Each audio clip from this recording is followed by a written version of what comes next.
تو ایک ہی جب ہم انگریزی میں لکھتے تو انگریزی میں سوچتے، جب عربی میں لکھتے عربی میں سوچتے، جب اردو میں لکھتے تو اردو میں سوچتے.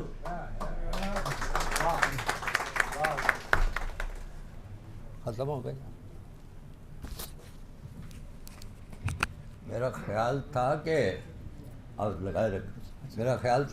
ڈاکٹر صاحب سے یہ سوال پوچھیں گے کہ جو اتنی شاندار شاعری ہوئی ہے رومانوی قسم کی، اس کے پیچھے کون سی شخصیت ہے جس کی وجہ سے یہ شاعری ہوئی.